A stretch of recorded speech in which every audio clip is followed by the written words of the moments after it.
Bonjour, aujourd'hui une vidéo dédiée à la présentation d'une séquence qui a été faite en classe de première au lycée Herriot avec Monsieur Ilyes Bensassi en décembre 2024 où le but était de leur introduire la notion de tangente.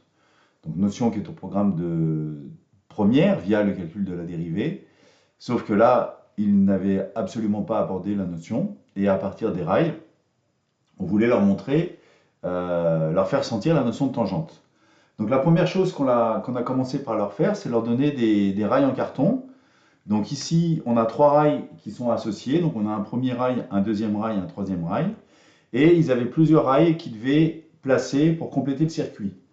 Donc ils se rendaient compte que s'ils plaçaient le rail de cette façon-là, bah ici, il y avait un mauvais encastrement, puisqu'en fait, les deux extrémités ne correspondaient pas et les bords n'étaient pas parallèles.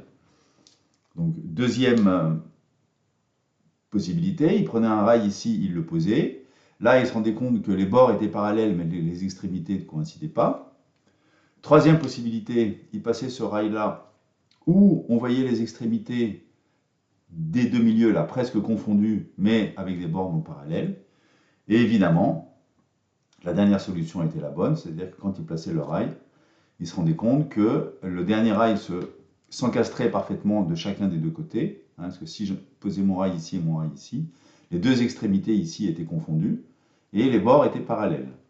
Donc il devait en fait appréhender cette notion de tangente de cette première façon, avec un jeu de rails en carton, avant de leur montrer les vrais rails en bois, et ils devaient exprimer par leurs propres mots quelle était la condition pour qu'un encastrement se fasse bien. Donc ils comprennent bien que quand on pose un rail, pour que l'encastrement soit parfait, il faut qu'à chaque fois, les deux extrémités si je considère les bords ici et les deux milieux doivent être confondus. Mais ce n'est pas une condition suffisante, parce que si je reviens là-dessus, on a en fait des extrémités qui sont confondues, mais des bords non parallèles. Donc ils devaient exprimer par leurs propres mots que les extrémités sont confondues et que les bords sont parallèles. Donc évidemment, là-dessous est cachée la notion de tangente. Donc, deuxième étape de cette séance, on leur avait distribué des courbes, donc schématisées de cette façon-là. Et sur ces courbes ici, il y avait des points anguleux. Donc on ne précisait pas ce que c'était, mais c'était à eux de corriger.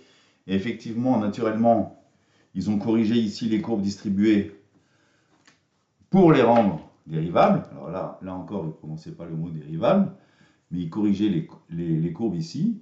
Et ils sentaient bien que si une locomotive devait suivre le circuit, il fallait en fait qu'il n'y ait pas de point anguleux et que la courbe correspondante soit en fait dérivable. Donc la deuxième étape étant finie, je suis revenu sur la notion de tangente. Donc je leur ai montré plusieurs choses, dont le zoom que j'ai déjà évoqué dans une vidéo que je vous ai mise en description. Et puis évidemment, après, je leur ai fait la manipulation que j'avais déjà faite dans la même vidéo, c'est-à-dire que si on s'intéresse à la tangente ici, à cette courbe-là, il suffit de poser un rail droit et de constater qu'il y a un seul point de contact entre cette droite-là et cette courbe-là. Donc matériellement, évidemment, il y a un seul point de contact possible parce que les deux rails ne peuvent pas s'interpénétrer. Et donc ici, la droite qui était là représentait la tangente. Donc j'ai insisté sur le fait que cet unique point de contact caractérisait la tangente, puisque nécessairement la tangente était du même côté de la courbe. Pour ceux qui se rappellent les fonctions convexes, je l'ai déjà dit, être convexe signifie d'une certaine façon que la courbe est toujours sous la tangente, si on se met dans un bon repère. Autrement dit, que la tangente est toujours du même côté. Donc pour être tangent à une courbe, il suffit de toucher la courbe en un seul point et d'être toujours du même côté. D'être du même côté, c'est intéressant parce que quand on change de repère, ça marche toujours. Donc voilà la deuxième notion qui a été abordée.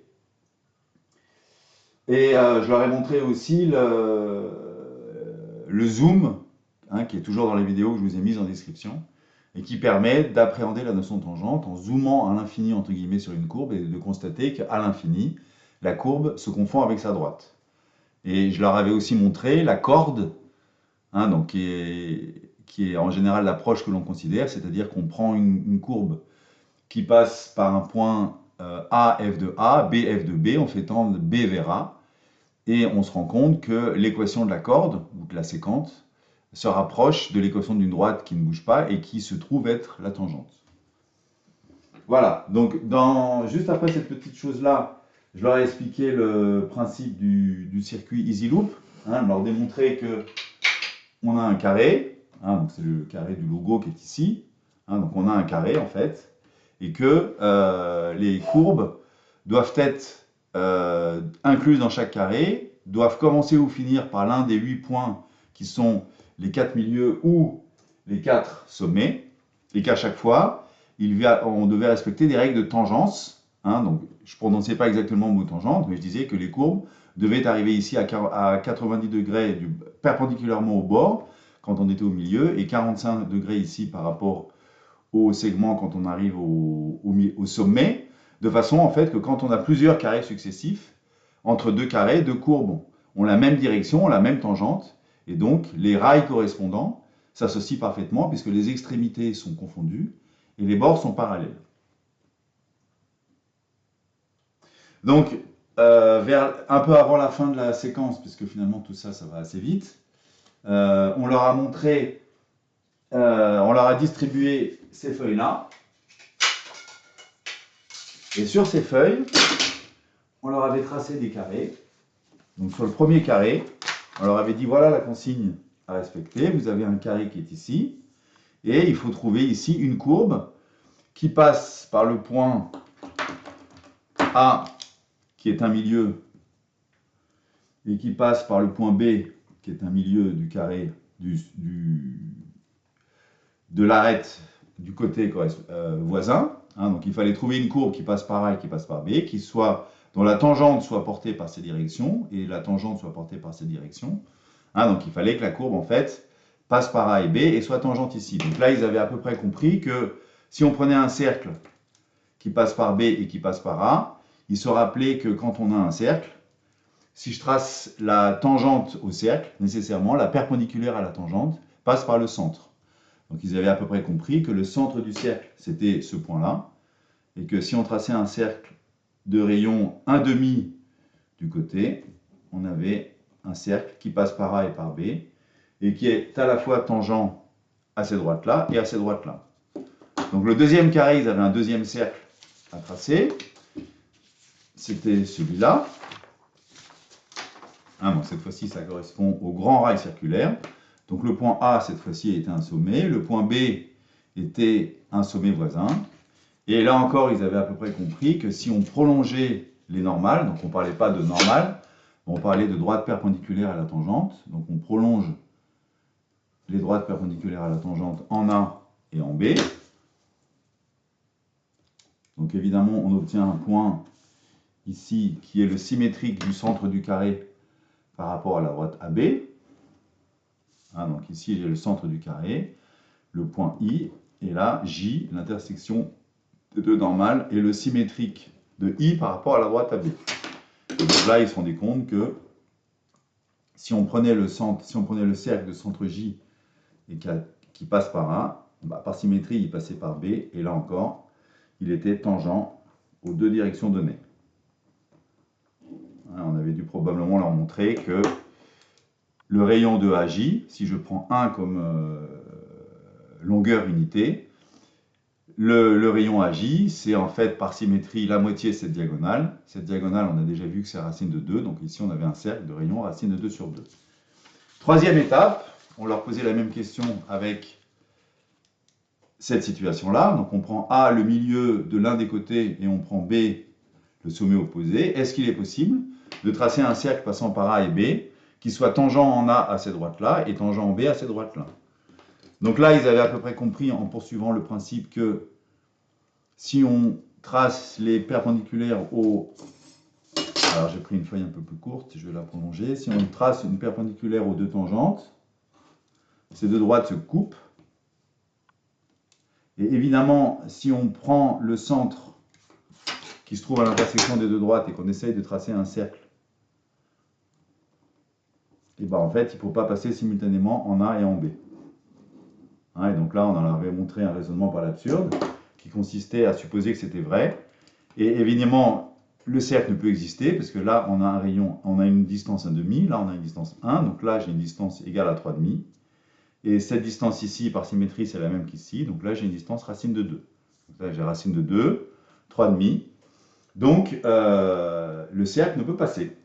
Et donc, il fallait une autre courbe dont on en parlera plus tard, mais évidemment qui se trouve être une parabole. Et là, ça dépassait le cadre de cette séance. Donc, on leur a montré les rails, donc les rails que je vous ai déjà montrés. On leur a dit que le lendemain, ils associeraient ces rails 2 par 2 et qu'ils feraient de jolis circuits, donc ils pourraient jouer avec. Et à la toute fin de la séance, on leur a distribué des feuilles où étaient tracés des carrés. Alors, je vous montre ce qu'on leur avait donné. Et le principe, c'est qu'à main levée, sur ces feuilles-là, ils devaient tracer un carré. Ils devaient tracer un circuit. Donc, on l'a bien rappelé qu'un circuit devait passer par chaque carré et qu'il y avait des règles de tangence au milieu et au sommet. Donc, je vais en tracer un à la main. Donc, je vais faire le premier segment à la règle et puis après, je vais y aller à la main. Donc ici, je vais prendre un grand rail circulaire. Après, je vais prendre ici une petite courbe qui se trouve être une parabole. Donc, je vais bien leur expliquer qu'on met sa main dans la convexité. Là, je vais prendre un arc de cercle, un petit arc de cercle. Là, on va prendre une parabole pour tourner un peu à gauche. Et puis, on va revenir doucement vers le centre, vers le début du carré. Donc là, je trace un grand arc de cercle de rayon racine de 2. Après, je vais revenir à ce point-là. Donc, je continue joyeusement. Donc là, par exemple, je vais tracer une parabole, ici, et ainsi de suite. Donc là, je vais aller tout droit. Et puis, pour venir, j'ai qu'à, par exemple, faire de nouveau une parabole, ici, et conclure par un grand arc de cercle, de façon que mon circuit se reboucle parfaitement. Et donc, voilà un des circuits qu'ils étaient censés obtenir. Alors, il y en a qui sont un peu trompés, qui ont par exemple fait passer des circuits comme ça. Donc évidemment, sur un groupe, il y a toujours des difficultés de compréhension pour certains, mais on leur a bien expliqué qu'à chaque fois, les différentes portions de courbe devaient passer soit par des milieux, soit par des sommets, et toujours arriver en respectant ces fameuses règles de tangence, de façon que le circuit se reboucle parfaitement. Voilà pour cette première séquence en première au lycée Herriot en décembre 2024. Je ferai une vidéo bientôt où je présenterai la deuxième séquence qui a été faite, cette fois-ci sur le dénombrement de certains circuits de train. Voilà, je vous remercie et puis j'espère à bientôt. Au revoir.